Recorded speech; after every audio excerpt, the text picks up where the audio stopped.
you been working on a Mac?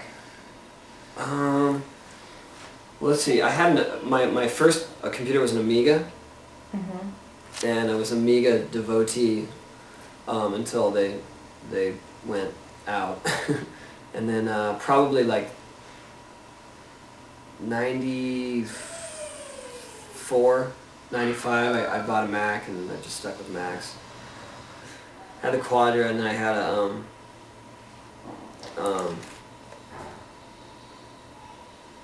I can't even remember. I just kept going. You know, as soon as they would go updated. I had 3 different PowerBooks. Did you have the one that explodes? No, I hope not. Which one was that? The 5300 or something like that. It had a battery that would explode. Really? Yeah, they had to recall them. Wow. No, I didn't have that. I can't remember all the model numbers. I want to say 1300C or 1400. 1400C that had the color output to the monitor. I used to use that as my home computer for a while. In fact, I think it was before I even got the Quadra. I had the 1400C, and then I would just hook up to a monitor, and just wires everywhere. You know, like it had a SCSI port, and but I loved it. And I remember I used to use virtual memory on it because I didn't have any RAM, and I was making, like, I was doing our ads at the time for Birdhouse, so I was doing all of our layouts and stuff on this PowerBook, and it was so slow. Yeah, those are only, I think they max out at like 64 megabytes of RAM or something. Yeah, so I had virtual memory on for probably another 64 or so, and then I would be doing stuff in Photoshop, and I would perform a function. I remember we were actually we were tearing down my ramps at the time, and so I would start a function performing, and I'd go out and keep working, and then come in and check on it, keep working, you know, for an hour or whatever it was, and then go in and as it was finished, start another one. So what kinds of things were you doing on your Mac in the earlier days when you? Well, when we first started Birdhouse, I was in charge of all of like the marketing and promotions. So. What year was that? Well, we started in '92. So I think I must have got my first Mac around '94. And I would just do all the layouts. I would do all the ads. I would do the graphic color separations. All of our video stuff. Although I didn't, there was no video that I could afford at that time, so I was just doing stuff from 2 VHS text. Really, in '92 is when the whole nonlinear aspect came into play. So when we started, the first video I made in '92, I had to borrow my friend's beta decks to edit, and I didn't even, I'd never really done it before, and it was really slow and hard, and then the next thing I know, the video toaster came out, which I did some promotions for New Tech, and they actually gave me one, so I started learning this nonlinear, although that was real kind of a crude version of it. But it worked, you take the clips and you arrange them any way you want, you can watch them back, and then people started doing that. They started doing it like in Premiere, but it wasn't through FireWire. It was just through this compressed QuickTime version, and you could just see the quality wasn't there at all. And then once the whole FireWire thing came in, it was like, oh, finally, we can do this at home, and economically, and you don't need all this bulky equipment. You don't need these giant controllers and A/B roll, 3 decks to be doing this stuff. It's all there on the screen, and it's all super fast, and the effects are there, and it was kind of like what I was looking for the whole time, but I never knew it. Yeah. And then what do you think about Final Cut Pro versus Premiere? I really like Final Cut Pro better because I started learning Media 100, and it was closer to Media 100. So I just started tinkering with it when I got it, and I did stuff quickly. I could figure it out intuitively instead of pouring through the instruction manual. So that's really how I came to love it, because I just said, oh, I can do this without even looking it up. So it seems like Like the video, I mean, the video of your son, for instance, it's very clear, and you know the movement is very smooth. And it seems like a lot of amateurs might have problems like shooting action videos. Like I know if I shot, it would be very shaky. And like what kinds of advice or tips do you have in terms of shooting sports or action-oriented things? Well, amateurs? I mean, I've really just learned the ropes of shooting skateboarding through having a team doing videos and realizing what you want to see, you know, because when you're shooting skateboarding, like, you always want to have a point of reference for height. So if you see someone in the air, you don't want to just see them in the air. I mean, that goes for any sport, I really think.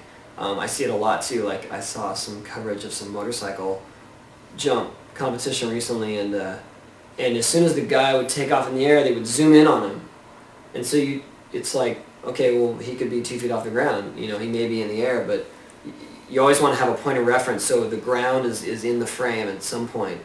And the same goes for, like, if you're shooting some big jump or a big, like if you're shooting a skateboarder on a handrail, you want to see how big the handrail is. You want to just be close up on the guy the whole time and have him sliding and come off. You want to have a point of reference for really how big the stunt is. See, if you're dealing with like this shot right here, this is me, but it's all close up because the move is sort of technical. There's a whole thing where I'm grabbing the nose, I'm taking my foot off, and I'm coming back around, and it's not part of a whole routine. It was just something I wanted to do one time, so that's why it's only focused on me. Let's see what else can I show you here. And this would be more of a case of going high right here, where you always want to try to keep the coping in frame. See how you still get a reference point for how high it is. Yeah. Because if it was just like this, if you're just following the skater up, then you never really know how high it is. And the same goes for his picture. This is the best skate photographer right here, Grant Britton. And so his picture has the bottom in it. So that's just, you know, the point of reference. Here's a case where the wide angle really exaggerates how big this is.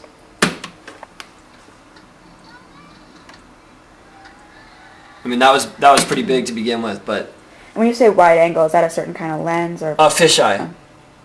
You know, fisheye lens for sure.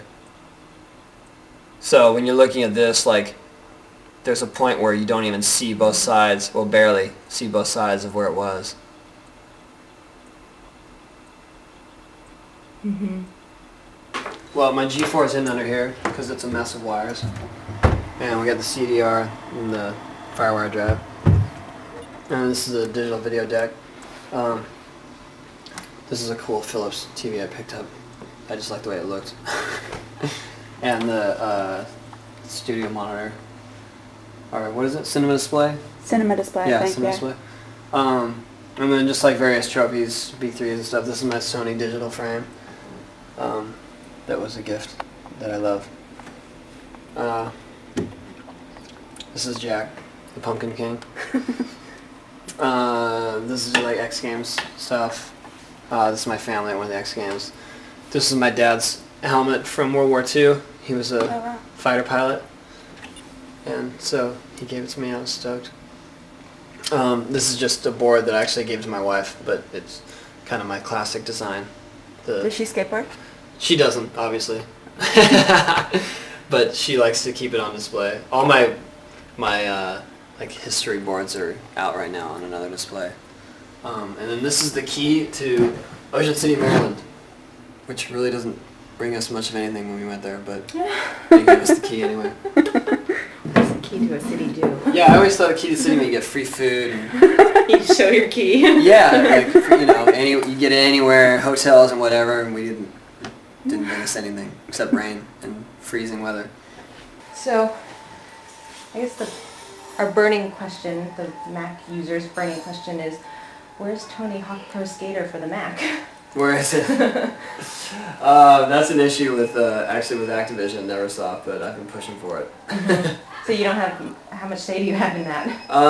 Well, I can only go so far, but it's more just about research and numbers and how they feel like it would perform, and It's funny because we wrote a Mac advocacy story a few months ago, and we said that was one of the things we wanted Oh, on really? the PC side Oh, that wow. we wanted on the Mac side. Wow. Well, I'm actually gonna meet with them Monday, so I will.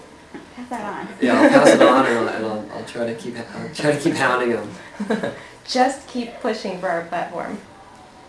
I've been playing it on my PowerBook on Virtual Game Station. Oh, you have? Yeah. How does that work? It works well. Yeah? Yeah. What I really want is to get a Dex drive for a Mac. What is that? Dex drive is a it's a drive that you can stick your memory card in from PlayStation Oh, and okay. download like levels and characters and stuff like that for any game. Oh, okay. But it's for PC only. Oh. So I keep hearing about all these people are creating these skate parks with Pro Skater 2, and they've got them up on the internet, and I can't get them because I don't have a Dex drive. Yeah. But I refuse to buy a PC. Yeah.